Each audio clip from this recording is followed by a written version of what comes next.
Let us continue into the wonderful mood that Donna has sent and set for us. We remind ourselves that it is not I, but the Christ within who does the work. We invite you to keep your feet grounded, connected to Gaia, Mother Earth. Your hands open in your lap in the receiving mode. If it feels comfortable to close your eyes, we invite you to do so. And we take a breath in of God's love, light, joy, peace. And through our nose we breathe out. We surrender to God's love. And we breathe in again God's love, light, joy, abundance, peace, hope, happiness. And as we breathe out, we surrender to God. Today's meditation comes to us from The Power of Surrender by Dr. Judith Orliff. I surrender to the miracle of all things. I surrender to abundance in every form. I surrender my fear and surrender to love every moment, every day. I surrender to the wonder of children and the sun and the flowers and all the large and tiny blessings that happen each day. I surrender to the miracle of my life. I will not believe anyone who tells me miracles are not possible. Miracles are as much a part of our lives as our breath or our heartbeat. I surrender to the miracle of my spiritual path and trust my journey more deeply every day. Philosopher Mark Nepo writes, "Buried seeds crack open in the dark the instant they surrender to a process they cannot see." In acknowledging that we don't have the answers and cannot control the future, new ways blossoms, new possibilities emerge. Let us relax into the silence and the dark.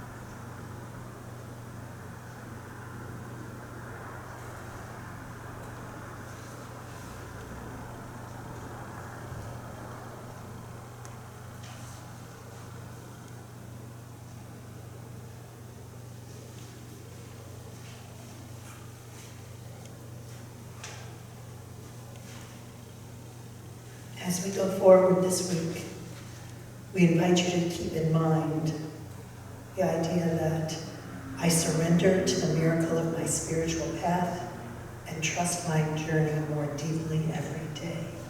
We affirm this as we sing the Alleluia. Alleluia.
So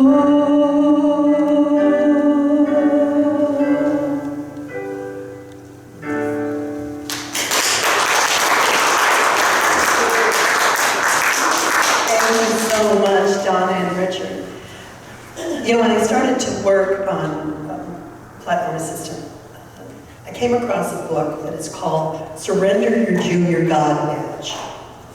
And I thought that was such a phenomenal title because so many of us walk around with what we think is our junior God badge, that we know what's right, we've got it all under control. And this book is primarily aimed at women because women, for many of us, especially if we're a bit of a control freak, and I will raise my hand to that, believe it's our job to make sure that everybody is on the right path and everything is going well. And it's difficult. This concept of surrendering is difficult.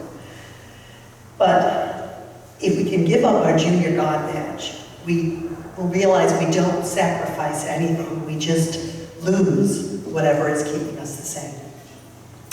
So now on to introducing our speaker for today. I found an article written by Annie Lamott. Actually, it was a TED Talk, and there was a line in there that I loved that so reminded me of Jimmy, and I sent it to Jimmy because I said, this reminds me of you. And what she wrote was, laughter really is carbonated holiness. It helps us breathe again and again and gives us back to ourselves, and this gives us faith in life and each other. And I thought that was so perfect because Jimmy brings not only laughter, but wisdom. So please help me welcome to the platform, Surrender to Love, Mr. Jimmy Berent.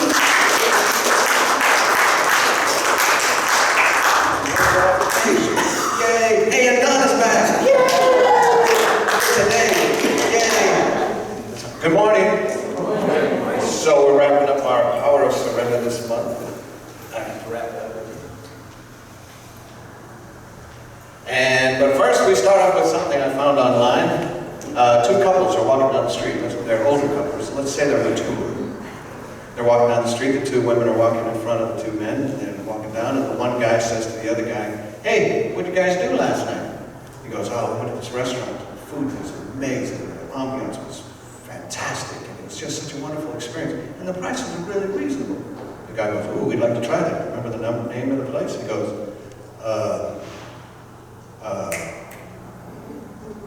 what's that flower that's red and it's got a stem and got thorns on it?" He goes, "Rose." He goes, "Rose? Rose, what was the name of that restaurant we went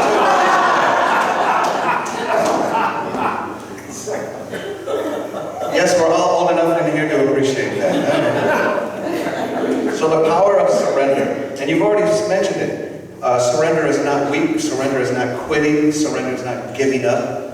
Surrender is giving it to God, giving it to your higher power, whatever you feel that is. Lots of times it seems that we find ourselves just trying to do the same thing over and over with more energy. I think of a bee that got, with more, hit a note? I think of a bee that got caught in my car, in the back windshield, you know? And you try to open the doors, you open the other windows and go, "Come on, out this way, out this way." And the bee's going, "I got this, I'm gonna try harder." How many of us have been that bee, just, I'm not going to change what I do, I'm just going to give it more energy. And that's, surrender is giving up that energy. Giving up to your higher power and asking for higher wisdom. What I want to hit today is surrendering to love, surrendering to your higher self, surrendering to God. Surrender everything. And I got stories for it all. And Donna said, "I thought your title was something else." And I said, "It was until last week. Janine almost had my title word for word. And an affirmation, so I had tweaked it this week. When we finally admit, we need to come to grips that we cannot control anything out there. You've been told that probably every Sunday, but we need to hear it every Sunday, every day. We can't control what's out there. You can't control the people that's out there. You can't control the situation. You can't control the politics. You can only contribute. You can only control what's in here. And we cannot, I got a story for you. We cannot impose our will on others. No matter how loving you are. Some of you know that I went to Houston after Christmas into New Year's because I love, my brother and I, we love to sit there and watch college football for a week. And it's fun, and as long as we stay with college football, we're good. So anyway, we went to New Year's service, and it was up and down a lot, up and down a lot. And I don't do up and down a lot real quick anymore. Sometimes I don't do up. I just sit and wait for everybody to come back down, and I get up and down again. And my sister-in-law afterwards said, we're going to pray with someone after service. I went, we are? Okay, and I've prayed with other people, and I love it. And it's very healing, and I'll take all the energy I can get. And I'm thinking of, like, after service, our prayer partners that meet us in the corner over there, and we have prayer. And it's heart to heart, and it's affirmative, and it's quiet, and I like meditation. So I'm leading up to this because she met this woman afterwards. She went, I'm going to pray with you. Okay. And I sit down. She goes, do you think God can heal you tonight? And I went, yeah. The next thing I know is, in the power of Jesus, and the power of God, and the power of release. And I'm just going, what did I get myself into? Oh my goodness. And they go, the power of Jesus is burning within you. And so we finally, I let them do what they were going to do. I didn't surrender. Maybe if I would have surrendered, I'd be in front of you completely healed today. But so we got home, and my sister-in-law goes, what'd you think? And I went, did you just try to scare the Parkinson's out of you? And she went, you didn't care for it? And I went, it's just not my journey, it's not my path. But you were talking about the burning of Jesus within you? She goes, yeah. And I went, I thought I had that, but it turned out it was indigestion. But we could share our experiences at least. We honored each other's journey, and that's all I'm saying. I'm not making fun. I'm saying, you don't know me as well as apparently you thought you did, because that's not my path. I like our church. I like unity. I like meditation. I like prayer. It doesn't matter how loud you get. It doesn't mean you're any better. So anyway, so you can't impose your will, no matter how righteous you think you are. Just allow people to have their own journey and control what you feel inside, in your mind, and your feelings, and your thoughts. So as I was saying, that's the power, that's that. You can't impose your will on other people. The power of, have you heard this one? Surrender to your higher self. You may have seen this on the TV. It was within the last couple of weeks. Some guy in Michigan went to a used furniture store. I think it was a Habitat for Humanity store. Secondhand furniture. He spent $70 on some chairs and a couch. And he got the couch home, and he sat down, and this doesn't feel right. Something's wrong. So he reaches inside the couch, and he pulls out cash. And he keeps pulling out cash, and he pulls out more cash. And he pulls $43,000 in this cash. And this guy, and he's right away, he's going, I can pay off the house, I can put a roof on the house. And then he catches himself, and he says, I'm a born-again Christian. What would Jesus do? In my head, I'm thinking, Jesus might take the disciples out for pizza and bowling. Who knows? But he thought, what would Jesus do? And so he called the store. He said, do you know who donated the couch? They said, yeah, we do. So he said, can you invite them down? I'll meet them there. I have something for them. And it was a couple, and they had no clue there was that money in the couch. Which it did, my little mind said, here's $10,000 that I found on the couch. We're free. Is that great? Is that good? Are we good with that? No, he gave them the whole $43,000. And he said, it was priceless, the look on the people's face when he gave them the money. That is a good man. That is really surrendering to your higher self. So I Googled that to make sure that I got my facts right, so I wasn't telling any stories. Turns out it's not the only case that happened. 3 kids in college in New York State bought a $20 couch because it fit in their room. The one kid said they brought it home and it was smelled and it wasn't, But again, sat down and one of the kids went, this cushion's not right. Opens the cushion, they start pulling out cash, and one of the girls is on the phone with her mom and says, Mom, we got $10,000. Wait a minute, there's $20,000. Oh man, they keep counting. $40,000 in this couch.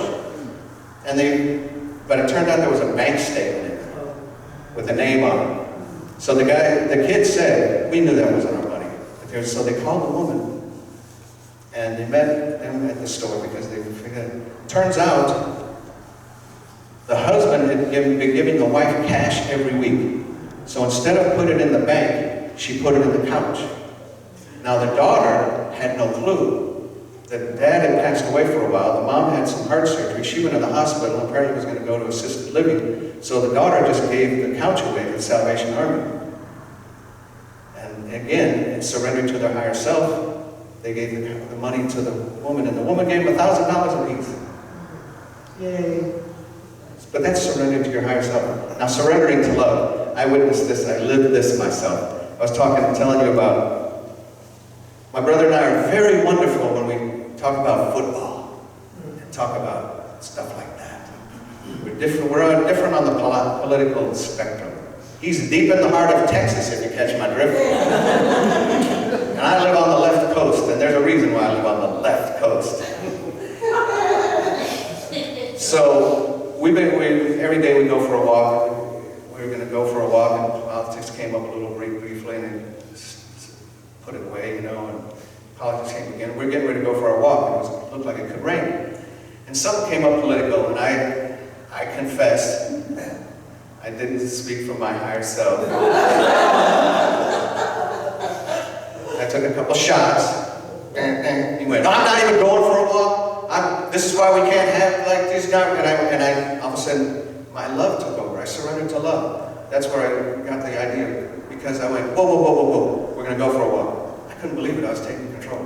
We're going to go for a walk. We're not going for a walk. I went, no. We got to break through this wall like Kool-Aid pitcher come through the wall. We got to break this wall down. What if it rains? I think we need to be cleansed. So we went on a 4-mile walk, and the first mile or two, woo, it was pretty dangerous. It was pretty heated. And then by the mile 3, we were actually listening to each other. And by mile 4, I was ready to vote for Trump. I'm teasing. But we were understanding each other because we used my Uncle Charlie and my dad as examples. They were brothers. And Uncle Charlie would come over on Sundays. And my dad was very Republican, and my Uncle Charlie was a Democratic Union leader. But they could just talk and discuss and share their views. And I said, we got to be more like Uncle Charlie and Dad. Oh, a little note on Uncle Charlie would come over before church and bring donuts. And we would sit there going, Uncle Charlie's running late. We might not have to go to church. And then Uncle Charlie would get up just in time every week. Anyway, surrendering to your higher self. That's an example of the people who gave up the couch and went to their higher self. What would Jesus do? Surrendering to love. That's what I did. I didn't come from a loving space in the beginning, but by the time I think that's where the phrase comes from. Would you rather be right, or would you rather feel love? And that's what I'm talking about. We want to rise above the situation. This story I'm going to tell you is a little gross, but it was in our Quest textbook. So I figured if it's good enough for the Quest book, it's good enough for our congregation. But it's an example of exactly what we're talking about. Release and let go and rise up. Florida, land crabs were headed east. And they were heading towards the Gulf apparently. And they don't move very fast. And as long as they maintain their crab position, they were going to cross this road that was by the beach. Well, the cars could actually maneuver around them. But some of the crabs would take on the car, see the car coming in and launch up with their claws to take on the car. That's not smart. But that's an example of taking on the problem that's bigger than you. And of course, again, they got smacked and splattered. Now you have all this crab meat all over the highway. And the seagulls went, thank you. Look at this buffet.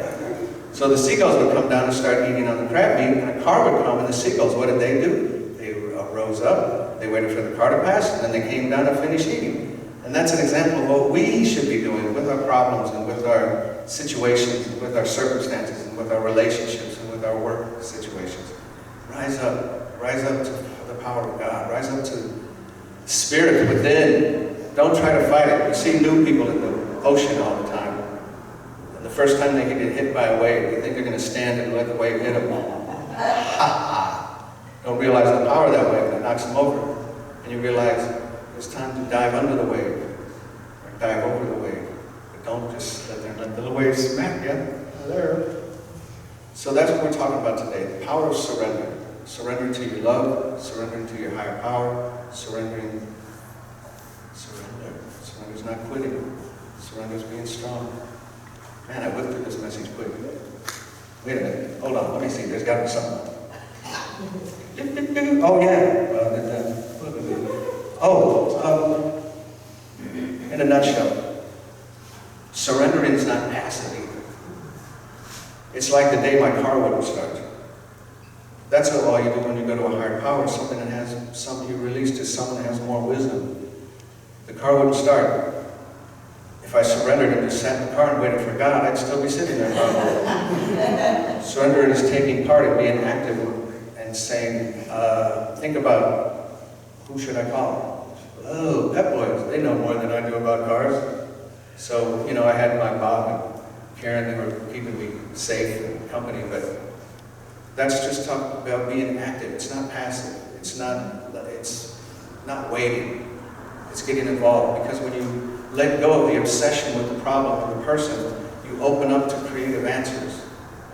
Your creativity opens up. Because remember, it's like trying to pick up something with a clenched fist. You can't do it. Open up. Oh, you know what? I focused on this so much, I forgot exactly what I was going to open with. But I'm going to close with it instead. It's so funny because I don't usually do Bible verses, but this, I think, is Matthew 11, verse 29 and 30, lines 29 and 30. Take on my yoke and let your souls rest. My yoke is easy and my burden is light. That just struck me, because this is what it means to me. I'm not a Bible therapist or theologian or whatever you call them, expert. Oh, what? Theologian. Thank you, that's what I was trying to say. Thanks, Rose. This is what it means to me. Take on my yoke. For those of you who don't know, remember what a yoke is? That's when you put two animals together, because they make the burden lighter. They make the heavier lighter. To me, that's what Jesus is saying. You invited me in, because remember, we talk about free will. Jesus doesn't chase us. God doesn't chase us. The creative power doesn't chase us. They love to be invited in. That's what surrender is. Take on my yoke and find rest for your souls. Woo! I need that some days. I can just feel myself spinning or beating my head against the wall. That's why I love the meditation. Find rest for our souls. So to me, because my yoke is easy, you invited me in. Come on, I'll help you. I got this. I got your back. We'll take on this together. My burden is light. I'm not going to burden you down with what I think or what I believe. We're going to carry it together. And so that's today's message. Brief, but to the point. Release. Let go. That sounds like the first two steps in any 12-step program, if I'm not mistaken. Admitting this problem is more than I can handle. I need help on this. And then releasing to the higher power that can correct us. And so begins today's lesson. Shalom, baby.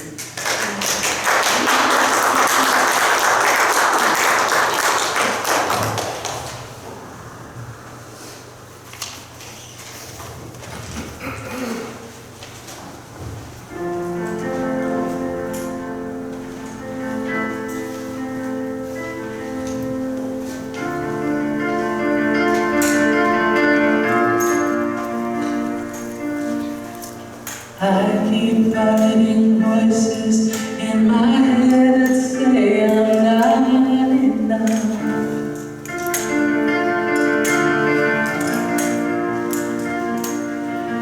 Every single lie that tells me I'll never measure up.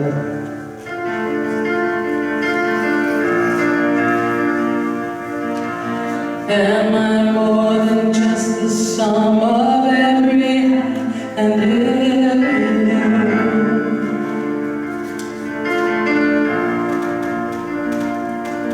Remind me once again just who I am, because I need to know. Ooh, you say I am loved, but I can't feel a thing. You say I'm strong when I think I am weak. You say I'm held when I am falling short, and when I don't belong. Oh, you say I am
feel you, God. You'll have every victory.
So as you know, we get a weekly affirmation from our speakers, so I'm going to ask you to open up your program and join me as we say together, I surrender to love and I find rest for my soul, and so it is. I'm going to ask Dan to bring forth the prayer request box.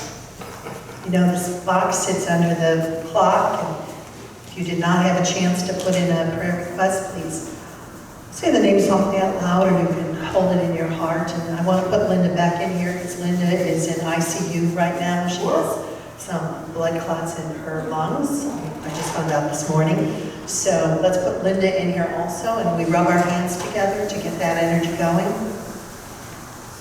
Jonathan Franzen wrote, "It is wise to say uncle when one's bones are about to break."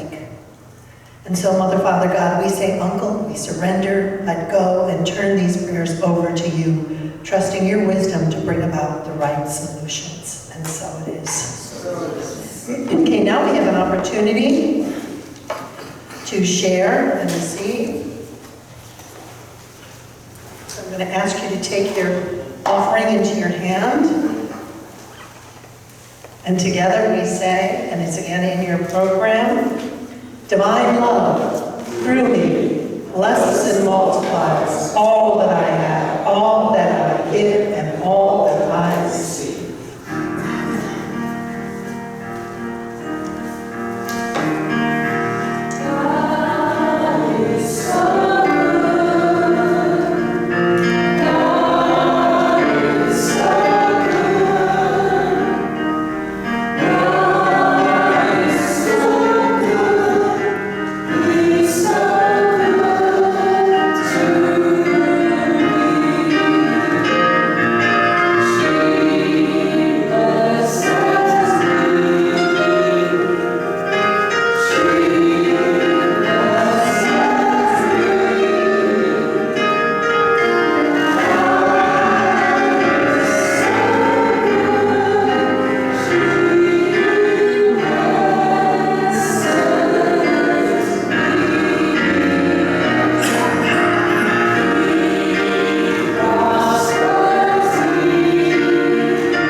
And we say, my life is a prayer to abundance. We do not believe in scarcity. We believe there is enough for all in every situation. So we bless these gifts, knowing they will be used to share the light, the love, the truth from this small building in Burbank into our community and our world. And so it is. Amen. Excellent, and now we are going to make our circle.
Christ, and so it is. So it is. Even now. Even now. Amen. Amen.